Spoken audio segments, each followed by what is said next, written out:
कुछ कहानियां किताबों में होती हैं और कुछ दिलों में बस जाती हैं। आप सुन रहे हैं कहानी के रास्ते, जहां लफ्जों से ज्यादा एहसास बोलते हैं। आज सुनिए मुंशी प्रेमचंद की लिखी उपन्यास गबन, भाग 48 से 50।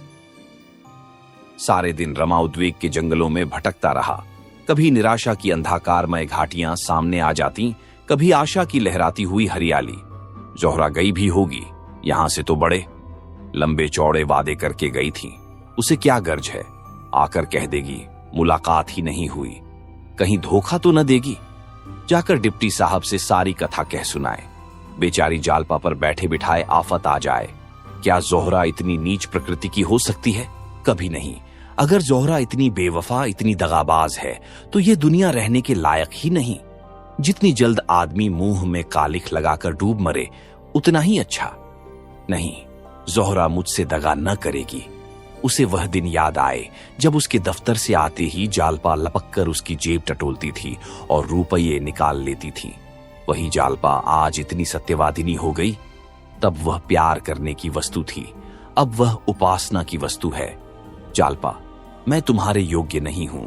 जिस ऊंचाई पर तुम मुझे ले जाना चाहती हो, वहां तक पहुंचने की शक्ति मुझ में नहीं है। वहां पहुंचकर शायद चक्कर खाकर फिर पड़ूं। मैं अब भी तुम्हारे चरणों में सिर झुकाता हूं। मैं जानता हूं तुमने मुझे अपने हृदय से निकाल दिया है। तुम मुझसे विरक्त हो गई हो। तुम्हें अब मेरे डूबने का दुख है, न तैरने की खुशी। पर शायद अब भी मेरे मरने या किसी घोर संकट में फंस जाने की खबर पाकर तुम्हारी आंखों से आंसू निकल आएंगे। शायद तुम मेरी लाश देखने आओ। हां, प्राण ही क्यों नहीं निकल जाते कि तुम्हारी निगाह में इतना नीच तो न रहूं।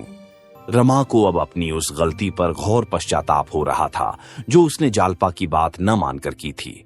अगर उसने उसके आदेशानुसार जज के इजलास में अपना बयान बदल दिया होता, धमकियों में न आता, हिम्मत मजबूत रखता, तो उसकी यह दशा क्यों होती?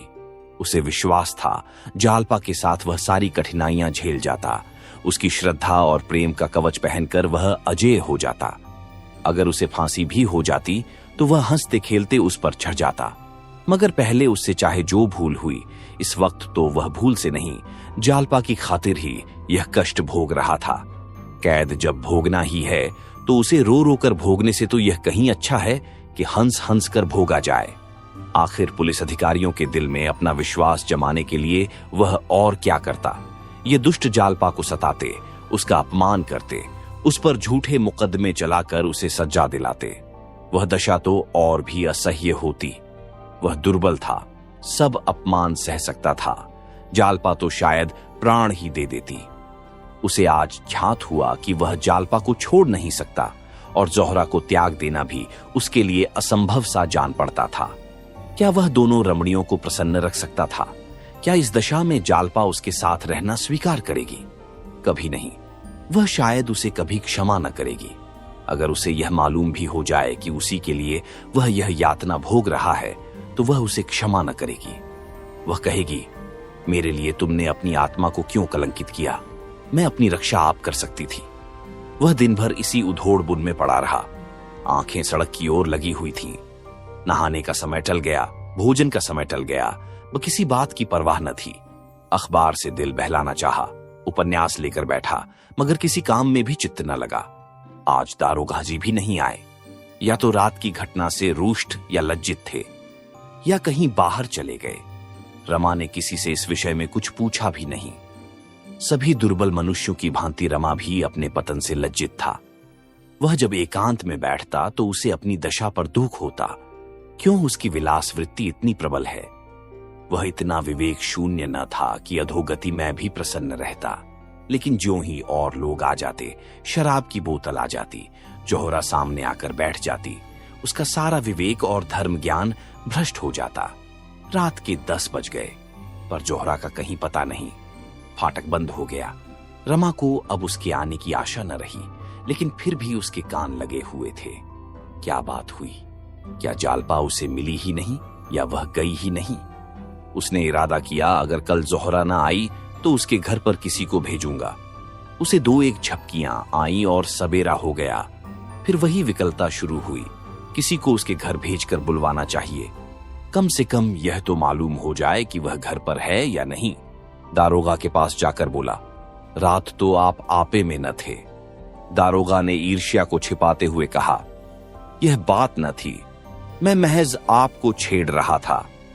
रमानाथ जोहरा रात आई नहीं, जरा किसी को भेजकर पता तो लगवाइए, बात क्या है, कहीं नाराज तो नहीं हो गई। दारोगा ने बेदिली से कहा, उसे गरज होगा खुद आएगी, किसी को भेजने की जरूरत नहीं है। रमा ने फिर आग्रह न किया, समझ गया ये हजरत रात बिगड़ गए, चुपके से चला आया। अब किससे कहे, सबसे यह बात कहना लज्जास्पद मालूम होता था। लोग समझेंगे ये महाशय एक ही रसिया निकले। दारोगा से तो थोड़ी सी घनिष्ठता हो गई थी। एक हफ्ते तक उसे जोहरा के दर्शन न हुए। अब उसके आने की कोई आशा न थी। रमा ने सोचा, आखिर बेवफा निकली, उसे कुछ आशा करना मेरी भूल थी। या मुमकिन है पुलिस अधिकारियों ने उसके आने की मनाही कर दी हो। कम से कम मुझे एक पत्र तो लिख सकती थी। मुझे कितना धोखा हुआ, व्यर्थ उससे अपने दिल की बात कही। कहीं इन लोगों से न कह दे तो उल्टी आंतें गले पड़ जाएं। मगर जोहरा बेवफाई नहीं कर सकती। रमा की अंतरात्मा इसकी गवाही देती थी, इस बात को किसी तरह स्वीकार न करती थी। शुरू के 10-5 दिन तो जरूर जोहरा ने उसे लुब्ध करने की चेष्टा की थी। फिर अनायास ही उसके व्यवहार में परिवर्तन होने लगा था। वह क्यों बार बार सजलनो होकर कहती थी, देखो बाबूजी, मुझे भूल न जाना। उसकी वह हसरत भरी बातें याद आकर कपट की शंका को दिल से निकाल देती। जरूर कोई न कोई नई बात हो गई है। वह अक्सर एकांत में बैठकर जोहरा की याद करके बच्चों की तरह रोता। शराब से उसे घृणा हो गई। दारोगा जी आते, इंस्पेक्टर साहब आते, पर रमा को उनके साथ 10-5 मिनट बैठना भी अखरता। वह चाहता था मुझे कोई न छेड़े, कोई न बोले। रसोइयां खाने को बुलाने आता तो उसे घुड़क देता। कहीं घूमने या सैर करने की उसकी इच्छा ही न होती। यहां कोई उसका हमदर्द न था, कोई उसका मित्र न था। एकांत में मन मारे बैठे रहने में ही उसके चित्त को शांति होती थी। उसकी स्मृतियों में भी अब कोई आनंद न था। नहीं, वह स्मृतियां भी मानो उसके हृदय से मिट गई थीं। एक प्रकार का विराग उसके दिल पर छाया रहता था। 7वां दिन था, 8 बज गए थे। आज एक बहुत अच्छा फिल्म होने वाला था। एक प्रेम कथा थी। दारोगाजी ने आकर रमा से कहा तो वह चलने को तैयार हो गया। कपड़े पहन रहा था कि जोहरा आ पहुंची। रमा ने उसकी तरफ एक बार आंख उठाकर देखा, फिर आईने में अपने बाल संवारने लगा। न कुछ बोला, न कुछ कहा। हां, जोहरा का वह सादा आभरणहीन स्वरूप देखकर उसे कुछ आश्चर्य अवश्य हुआ। वह केवल एक सफेद साड़ी पहने हुए थी। आभूषण का एक तार भी उसकी देह पर न था। होंठ मुरझाए हुए और चेहरे पर क्रीड़ामय चंचलता की जगह तेजमय गंभीरता झलक रही थी। वह 1 मिनट खड़ी रही, तब रमा के पास जाकर बोली, क्या मुझसे नाराज हो? बेकसूर, बिना कुछ पूछे गच्छे। रमा ने फिर भी कुछ जवाब न दिया, जूते पहनने लगा। जोहरा ने उसका हाथ पकड़कर कहा, क्या यह खफगी इसलिए है कि मैं इतने दिनों आई क्यों नहीं? रमा ने रूखाई से जवाब दिया, अगर तुम अब भी ना आती तो मेरा क्या अख्तियार था?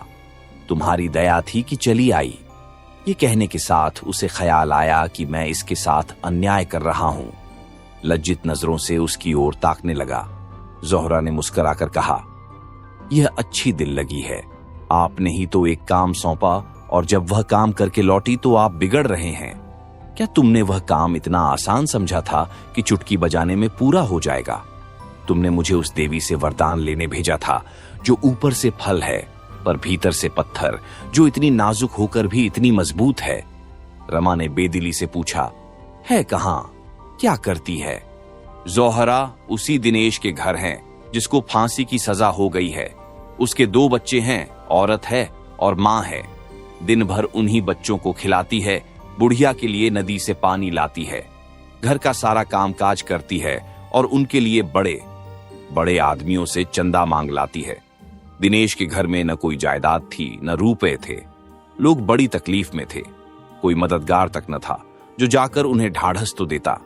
जितने साथी सोहबती थे सबके सब मुंह छिपा बैठे। 2-3 फाके तक हो चुके थे। जालपा ने जाकर उनको जिला लिया। रमा की सारी बेदिली काफूर हो गई। जूता छोड़ दिया और कुर्सी पर बैठकर बोले, तुम खड़ी क्यों हो? शुरू से बताओ। तुमने तो बीच में से कहना शुरू किया। एक बात भी मत छोड़ना। तुम पहले उसके पास कैसे पहुंची? पता कैसे लगा? जोहरा, कुछ नहीं, पहले उसी देवीदीन खट्टिक के पास गई। उसने दिनेश के घर का पता बता दिया। चटपट जा पहुंची। रमानाथ, तुमने जाकर उसे पुकारा। तुम्हें देखकर कुछ चौंकी नहीं, कुछ झिझकी तो जरूर होगी। जोहरा मुस्कुराकर बोली, मैं इस रूप में न थी। देवी दीन के घर से मैं अपने घर गई और ब्रह्मा समाजी लेडी का स्वांग भरा। न जाने मुझ में ऐसी कौन सी बात है जिसे दूसरों को फौरन पता चल जाता है कि मैं कौन हूं या क्या हूं। और ब्रह्मांडों लेडियों को देखती हूं, कोई उनकी तरफ आंखें तक नहीं उठाता। मेरा पहनावा ओढ़ावा वही है। मैं भड़कीले कपड़े या फजूल के गहने बिल्कुल नहीं पहनती। फिर भी सब मेरी तरफ आंखें फाड़ फाड़ कर देखते हैं। मेरी असलियत नहीं छिपती। यही खौफ मुझे था कि कहीं जालपा भांप न जाए, लेकिन मैंने दांत खूब साफ कर लिए थे। पान का निशान तक न था। मालूम होता था किसी कॉलेज की लेडी टीचर होगी। इस शक्ल में मैं वहां पहुंची। ऐसी सूरत बना ली कि वह क्या कोई भी न भांप सकता था। पर्दा ढंका रह गया। मैंने दिनेश की मां से कहा, मैं यहां यूनिवर्सिटी में पढ़ती हूं। अपना घर मुंगेर बतलाया। बच्चों के लिए मिठाई ले गई थी। हमदर्द का पाठ खेलने गई थी और मेरा ख्याल है कि मैंने खूब खेला। दोनों औरतें बेचारी रोने लगीं। मैं भी जब्त न कर सकी। उनसे कभी कभी मिलते रहने का वादा किया। जालपा इसी बीच में गंगा जल लिए पहुंची।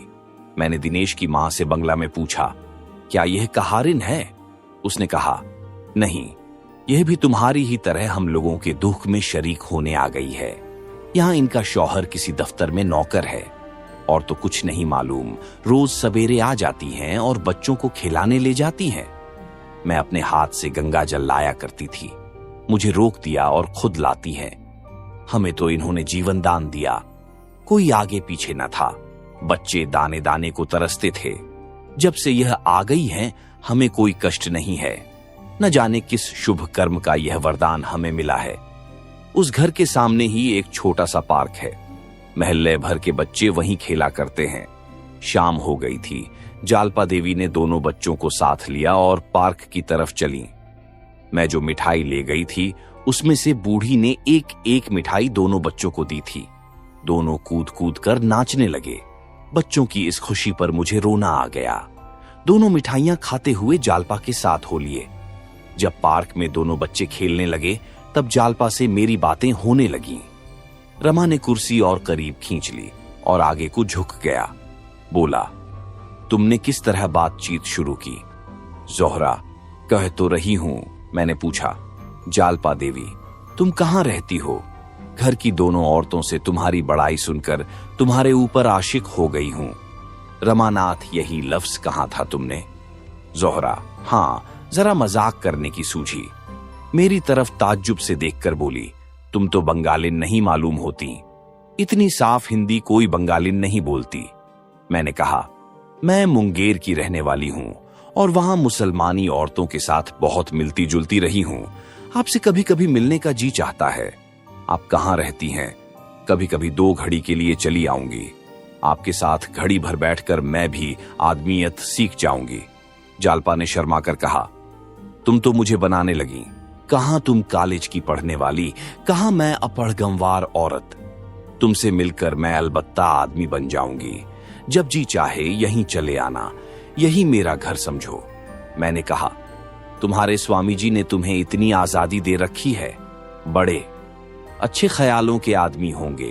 किस दफ्तर में नौकर हैं? जालपा ने अपने नाखूनों को देखते हुए कहा, पुलिस में उम्मीदवार हैं। मैंने ताज्जुब से पूछा, पुलिस के आदमी होकर वह तुम्हें यहां आने की आजादी देते हैं? जालपा इस प्रश्न के लिए तैयार न मालूम होती थी। कुछ चौंक कर बोली, वह मुझसे कुछ नहीं कहते। मैंने उनसे यहां आने की बात नहीं कही। वह घर बहुत कम आते हैं। वहीं पुलिस वालों के साथ रहते हैं।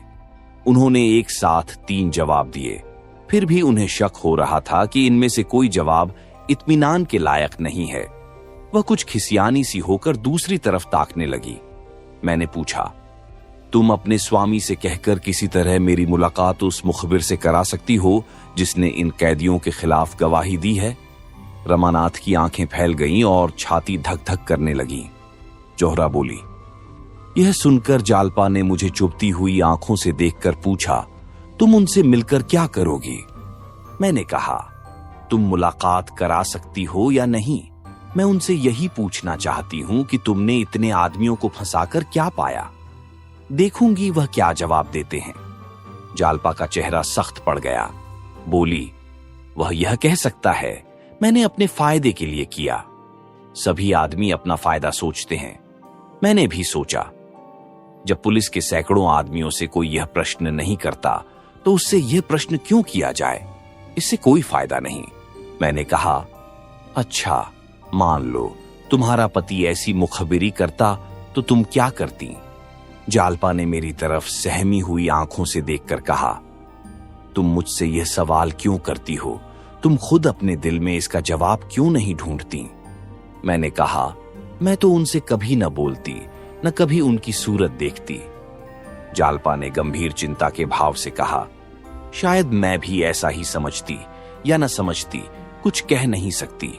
आखिर पुलिस के अफसरों के घर में भी तो औरतें हैं, वे क्यों नहीं अपने आदमियों को कुछ कहती? जिस तरह उनके हृदय अपने मर्दों के से हो गए हैं, संभव है मेरा हृदय भी वैसा ही हो जाता। इतने में अंधेरा हो गया। जालपा देवी ने कहा, मुझे देर हो रही है, बच्चे साथ हैं, कल हो सके तो फिर मिलेगा। आपकी बातों में बड़ा आनंद आता है। मैं चलने लगी तो उन्होंने चलते चलते मुझसे कहा, जरूर आइएगा, वहीं मैं मिलूंगी, आपका इंतजार करती रहूंगी। लेकिन 10 ही कदम के बाद फिर रुक कर बोली, मैंने आपका नाम तो पूछा ही नहीं। अभी तुमसे बातें करने से जी नहीं भरा। देर न हो रही हो तो आओ कुछ देर गपशप करें। मैं तो यह चाहती ही थी। अपना नाम जोहरा बतला दिया। रमा ने पूछा, सच? जोहरा, हां, हरज क्या था? पहले तो जालपा भी जरा चौंकी, पर कोई बात न थी।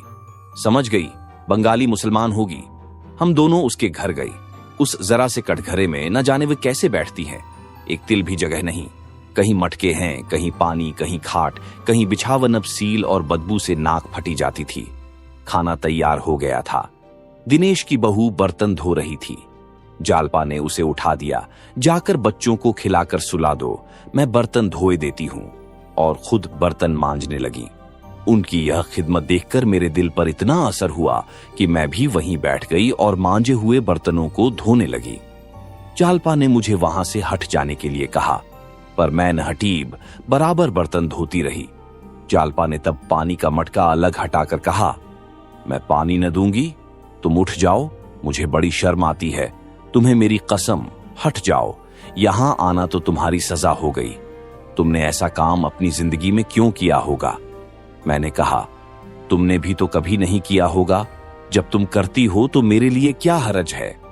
जालपा ने कहा, मेरी और बात है। मैंने पूछा, क्यों?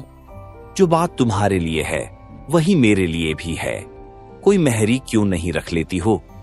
जालपा ने कहा, मेहरियां 8-8 रुपये मांगती हैं। मैं बोली, मैं 8 रुपये महीना दे दिया करूंगी। जालपा ने ऐसी निगाहों से मेरी तरफ देखा जिसमें सच्चे प्रेम के साथ सच्चा उल्लास, सच्चा आशीर्वाद भरा हुआ था। वह चितवन, आह, कितनी पाकीज़ा थी, कितनी पाक करने वाली। उनकी इस बेगरज खिदमत के सामने मुझे अपनी जिंदगी कितनी जलील, कितनी काबिले नगरत मालूम हो रही थी। उन बर्तनों के धोने में मुझे जो आनंद मिला उसे मैं बयान नहीं कर सकती। बर्तन धोकर उठी तो बुढ़िया के पांव दबाने बैठ गई। मैं चुपचाप खड़ी थी। मुझसे बोली, तुम्हें देर हो रही हो तो जाओ, कल फिर आना। मैंने कहा, नहीं, मैं तुम्हें तुम्हारे घर पहुंचाकर उधर ही से निकल जाऊंगी। गरज 9 बजे के बाद वह वहां से चली। रास्ते में मैंने कहा, जालपा, तुम सचमुच देवी हो? जालपा ने छूटते ही कहा, जोहरा, ऐसा मत कहो, मैं खिदमत नहीं कर रही हूं, अपने पापों का प्रायश्चित्ता कर रही हूं। मैं बहुत दुर्दयखी हूं, मुझसे बड़ी अभागिनी संसार में न होगी। मैंने अनजान बनकर कहा, इसका मतलब मैं नहीं समझी। जालपा ने सामने ताकते हुए कहा, कभी समझ जाओगी, मेरा प्रायश्चित्त इस जन्म में न पूरा होगा, इसके लिए मुझे कई जन्म लेने पड़ेंगे। मैंने कहा, तुम तो मुझे चक्कर में डाले देती हो बहन, मेरी समझ में कुछ नहीं आ रहा है। जब तक तुम इसे समझा न दोगी मैं तुम्हारा गला न छोड़ूंगी। जालपा ने एक लंबी सांस लेकर कहा, जोहरा, किसी बात को खुद छिपाए रहना इससे ज्यादा आसान है कि दूसरों पर वह बोझ रखूं। मैंने आर्त कंठ से कहा, हां, पहली मुलाकात में अगर आपको मुझ पर इतना एतबार न हो तो मैं आपको इल्जाम न दूंगी, मगर कभी ना कभी आपको मुझ पर एतबार करना पड़ेगा। मैं आपको छोड़ूंगी नहीं। कुछ दूर तक हम दोनों चुपचाप चलती रहीं। एकाएक जालपा ने कांपती हुई आवाज में कहा, जोहरा, अगर इस वक्त तुम्हें मालूम हो जाए कि मैं कौन हूं तो शायद तुम नफरत से मुंह उधर लोगी और मेरे साए से भी दूर भागोगी। इन लर्जेंशों में न मालूम क्या जादू था कि मेरे सारे रोए खड़े हो गए। यह एक रंज और शर्म से भरे हुए दिल की आवाज थी और इसने मेरी स्याह जिंदगी की सूरत मेरे सामने खड़ी कर दी। मेरी आंखों में आंसू भर आए। ऐसा जी में आया कि अपना सारा स्वांग खोल दूं। न जाने उनके सामने मेरा दिल क्यों ऐसा हो गया था। मैंने बड़े बड़े काइये और छंटे हुए शोहदों और पुलिस अफसरों को चपरगट्टू बनाया है, पर उनके सामने मैं जैसे भीगी बिल्ली बनी हुई थी। फिर मैंने जाने कैसे अपने को संभाल लिया। मैं बोली तो मेरा गला भी भरा हुआ था, यह तुम्हारा ख्याल फलत है देवी। शायद तब मैं तुम्हारे पैरों पर फिर पड़ूंगी। अपनी या अपनों की बुराइयों पर शर्मिंदा होना सच्चे दिलों का काम है। जालपा ने कहा, लेकिन तुम मेरा हाल जानकर करोगी क्या? बस इतना ही समझ लो कि एक गरीब अभागिन औरत हूं, जिसे अपने ही जैसे अभागे और गरीब आदमियों के साथ मिलने जुलने में आनंद आता है। इसी तरह वह बार बार टालती रही, लेकिन मैंने पीछा न छोड़ा। आखिर उसके मुंह से बात निकाल ही ली। रमा ने कहा, यह नहीं, सब कुछ कहना पड़ेगा। जोहरा, अब आधी रात तक की कथा कहां तक सुनाऊं? घंटों लग जाएंगे। जब मैं बहुत पीछे पड़ी तो उन्होंने आखिर में कहा, मैं उसी मुखबिर की बदनसीब औरत हूं जिसने इन कैदियों पर यह आगत ढाई है। ये कहते कहते वह रो पड़ी। फिर जरा आवाज को संभाल कर बोली, हम लोग इलाहाबाद के रहने वाले हैं। एक ऐसी बात हुई कि इन्हें वहां से भागना पड़ा। किसी से कुछ कहा न सुना, भाग आए। कई महीनों में पता चला कि वह यहां हैं। रमा ने कहा, इसका भी किस्सा है, तुमसे बताऊंगा कभी। जालपा के सिवा और किसी को यह न सूझती। जोहरा बोली, यह सब मैंने दूसरे दिन जान लिया। अब मैं तुम्हारे रग रग से वाकिफ हो गई। जालपा मेरी सहेली है, शायद ही अपनी कोई बात उन्होंने मुझसे छिपाई हो। कहने लगी, जोहरा, मैं बड़ी मुसीबत में फंसी हुई हूं। एक तरफ तो एक आदमी की जान और कई खानदानों की तबाही है, दूसरी तरफ अपनी तबाही है। मैं चाहूं तो आज इन सबों की जान बचा सकती हूं। मैं अदालत को ऐसा सबूत दे सकती हूं कि फिर मुखबिर की शहादत की कोई हैसियत ही न रह जाएगी, पर मुखबिर को सजा से नहीं बचा सकती। बहन, इस दुविधा में मैं पड़ी नरक का कष्ट झेल रही हूं। न यही होता है कि इन लोगों को मरने दूं, और न यही हो सकता है कि रमा को आग में झोंक दूं। ये कहकर वह रो पड़ी और बोली, बहन, मैं खुद मर जाऊंगी, पर उनका अनिष्ट मुझसे न होगा। न्याय पर उन्हें भेंट नहीं कर सकती। अभी देखती हूं क्या फैसला होता है। नहीं कह सकती उस वक्त मैं क्या कर बैठूं। शायद वहीं हाईकोर्ट में सारा किस्सा कह सुनाऊं, शायद उसी दिन जहर खाकर सो रहूं। इतने में देवी दीन का घर आ गया। हम दोनों विदा हुई। जालपा ने मुझसे बहुत इसरार किया कि कल इसी वक्त गहिर आना। दिन भर तो उन्हें बात करने की फुर्सत नहीं रहती, बस वही शाम को मौका मिलता था। वह इतने रुपये जमा कर देना चाहती हैं कि कम से कम दिनेश के घर वालों को कोई तकलीफ न हो। 200 रुपये से ज्यादा जमा कर चुकी हैं। मैंने भी 5 रुपये दिए। मैंने 2-1 बार जिक्र किया कि आप इन झगड़ों में न पड़िए, अपने घर चली जाइए, लेकिन मैं साफ साफ कहती हूं, मैंने कभी जोर देकर यह बात न कही। जब जब मैंने इसका इशारा किया, उन्होंने ऐसा मुंह बनाया गोया वह यह बात सुनना भी नहीं चाहती। मेरे मुंह से पूरी बात कभी न निकलने पाई। एक बात है, कहो तो कहूं। रमा ने मानो ऊपरी मन से कहा, क्या बात है? जोहरा डिप्टी साहब से कह दूं, वह जालपा को इलाहाबाद पहुंचा दें, उन्हें कोई तकलीफ न होगी। बस 2 औरतें उन्हें स्टेशन तक बातों में लगा ले जाएंगी। वहां गाड़ी तैयार मिलेगी, वह उसमें बैठा दी जाएंगी, या कोई और तदबीर सोचो। रमा ने जोहरा की आंखों से आंख मिलाकर कहा, क्या यह मुनासिब होगा? जोहरा ने शर्मा कर कहा, मुनासिब तो न होगा। रमा ने चटपट जूते पहन लिए और जोहरा से पूछा, देवी दीन के ही घर पर रहती है ना? जोहरा उठ खड़ी हुई और उसके सामने आकर बोली, तो क्या इस वक्त जाओगे? रमानाथ, हां जोहरा, इसी वक्त चला जाऊंगा। बस उनसे 2 बातें करके उस तरफ चला जाऊंगा जहां मुझे अब से बहुत पहले चला जाना चाहिए था।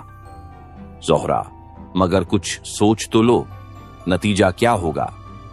रमानाथ सब सोच चुका। ज्यादा से ज्यादा 3-4 साल की कैद दरोग बयानी के जुर्म में। बस अब रुखसत, भूल मत जाना जोहरा, शायद फिर कभी मुलाकात हो। रमा बरामदे से उतरकर सहन में आया और एक क्षण में फाटक के बाहर था। दरबान ने कहा, हुजूर ने दारोगाजी को इत्तला कर दी है। रमानाथ, इसकी कोई जरूरत नहीं। चौकीदार, मैं जरा उनसे पूछ लूं, मेरी रोजी क्यों ले रहे हैं हुजूर? रमा ने कोई जवाब न दिया। तेजी से सड़क पर चल खड़ा हुआ। जोहरा निस्पंद खड़ी उसे हसरत भरी आंखों से देख रही थी। रमा के प्रति ऐसा प्यार, ऐसा विकल करने वाला प्यार उसे कभी न हुआ था। जैसे कोई वीर बाला अपने प्रियतम को समरभूमि की ओर जाते देखकर गर्व से फली न समाती हो। चौकीदार ने लपक कर दारोगा से कहा। वह बेचारे खाना खाकर लेटे ही थे। घबरा कर निकले, रमा के पीछे दौड़े और पुकारा, बाबू साहब जरा सुनिए तो, 1 मिनट रुक जाइए, इससे क्या फायदा? कुछ मालूम तो हो, आप कहां जा रहे हैं? आखिर बेचारे एक बार ठोकर खाकर गिर पड़े। रमा ने लौटकर उन्हें उठाया और पूछा, कहीं चोट तो नहीं आई? दारोगा, कोई बात न थी, जरा ठोकर खा गया था। आखिर आप इस वक्त कहां जा रहे हैं? सोचिए तो इसका नतीजा क्या होगा? रमानाथ, मैं 1 घंटे में लौट आऊंगा। जालपा को शायद मुखालिफों ने बहकाया है कि हाई कोर्ट में एक अर्जी दे दे।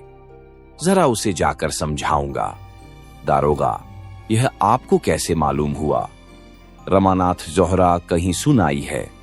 दारोगा, बड़ी बेवफा औरत है, ऐसी औरत का तो सिर काट लेना चाहिए। रमानाथ, इसीलिए तो जा रहा हूं। या तो इसी वक्त उसे स्टेशन पर भेज कर आऊंगा, या इस बुरी तरह पेश आऊंगा कि वह भी याद करेगी। ज्यादा बातचीत का मौका नहीं है। रात भर के लिए मुझे इस कैद से आजाद कर दीजिए। दारोगा, मैं भी चलता हूं, जरा ठहर जाइए। रमानाथ, जी नहीं, बिल्कुल मामला बिगड़ जाएगा, मैं अभी आता हूं। दारोगा लाजवाब हो गए। 1 मिनट तक खड़े सोचते रहे, फिर लौट पड़े और जोहरा से बातें करते हुए पुलिस स्टेशन की तरफ चले गए। उधर रमा ने आगे बढ़कर एक तांगा किया और देवी दीन के घर जा पहुंचा। जालपा दिनेश के घर से लौटी थी और बैठी जग्गो और देवी दीन से बातें कर रही थी। वह इन दिनों एक ही वक्त खाना खाया करती थी। इतने में रमा ने नीचे से आवाज दी।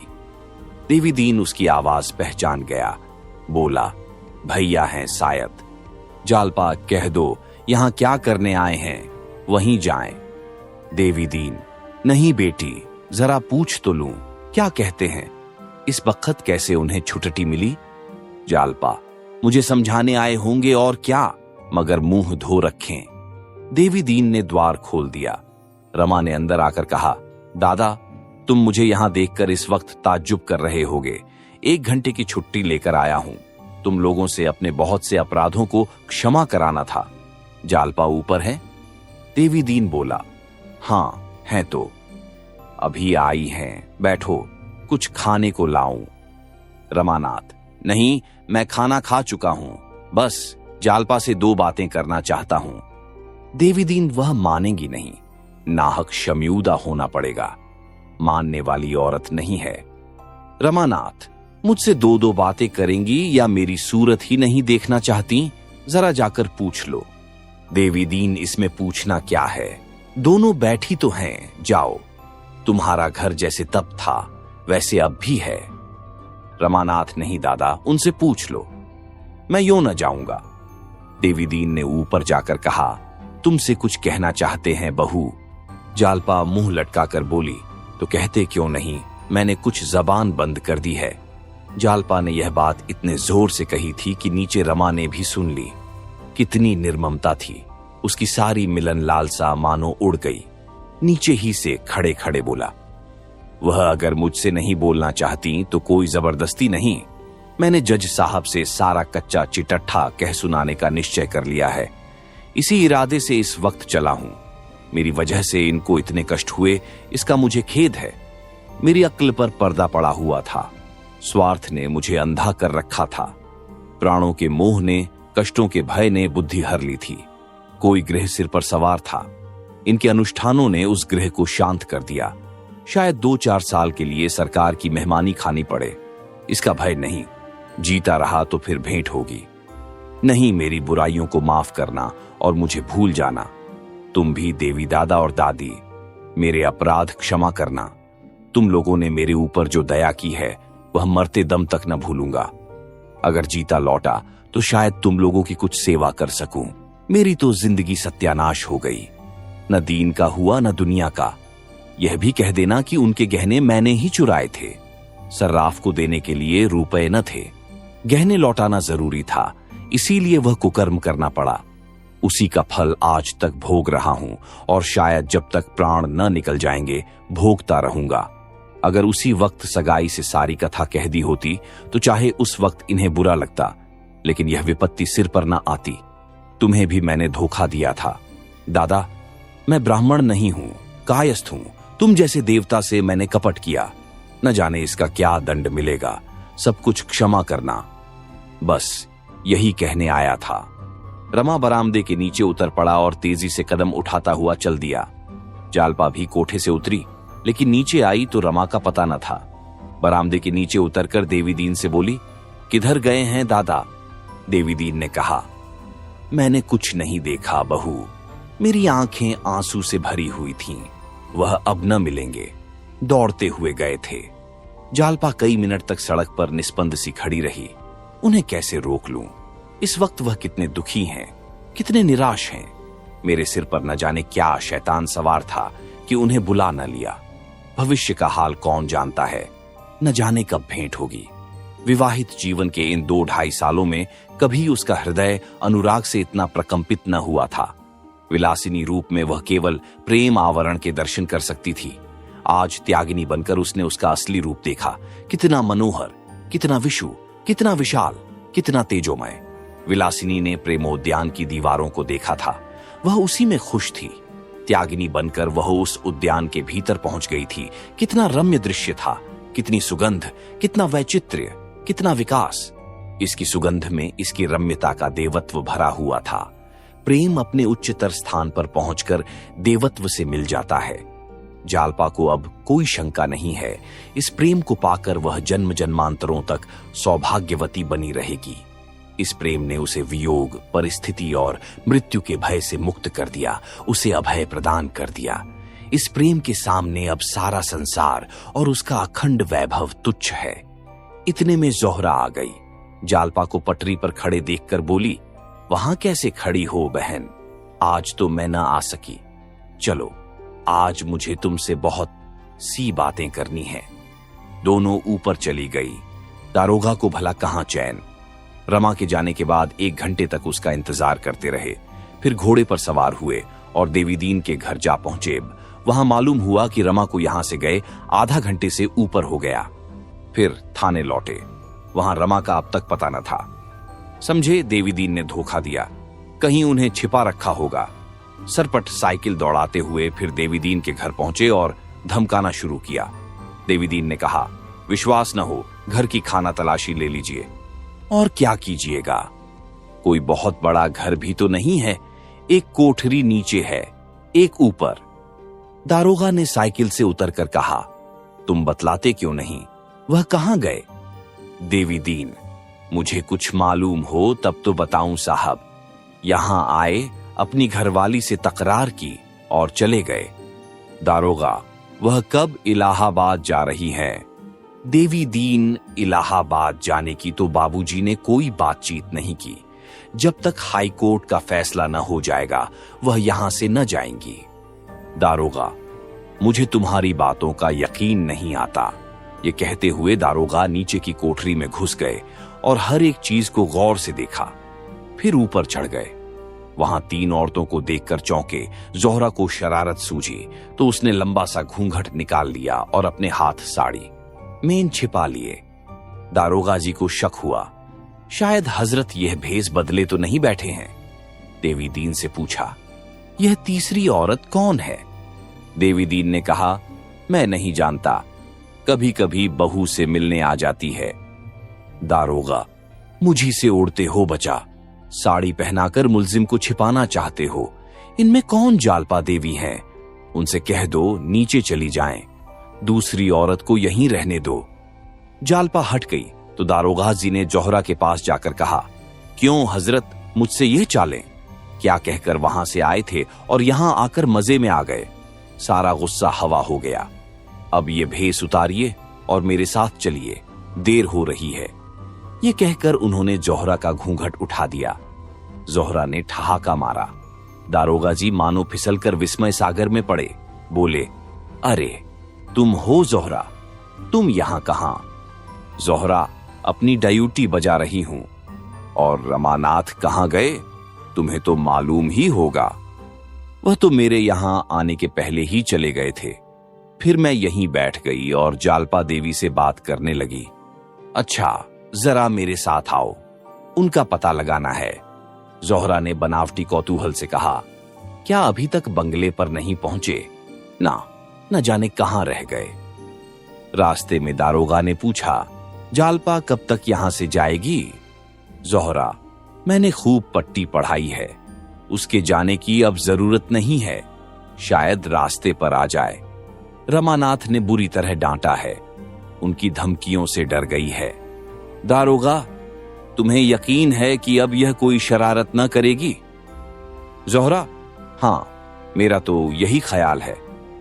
दारोगा, तो फिर ये कहां गया? जोहरा, कह नहीं सकती। दारोगा, मुझे इसकी रिपोर्ट करनी होगी। इंस्पेक्टर साहब और डिप्टी साहब को इत्तला देना जरूरी है। ज्यादा पी तो नहीं गया था? जोहरा, पिए हुए तो थे। दारोगा, तो कहीं फिर गिरा पड़ा होगा, इसने बहुत दिक किया, तो मैं जरा उधर जाता हूं, तुम्हें पहुंचा दूं तुम्हारे घर तक। जोहरा, बड़ी इनायत होगी। दारोगा ने जोहरा को मोटरसाइकिल पर बिठा लिया और उसको जरा देर में घर के दरवाजे पर उतार दिया, मगर इतनी देर में मन चंचल हो गया। बोले, अब तो जाने का जी नहीं चाहता जोहरा, चलो आज कुछ गपशप हो।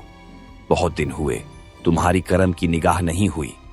जोहरा ने जीने के ऊपर एक कदम रखकर कहा, जाकर पहले इंस्पेक्टर साहब से इत्तला तो कीजिए, ये गपशप का मौका नहीं है।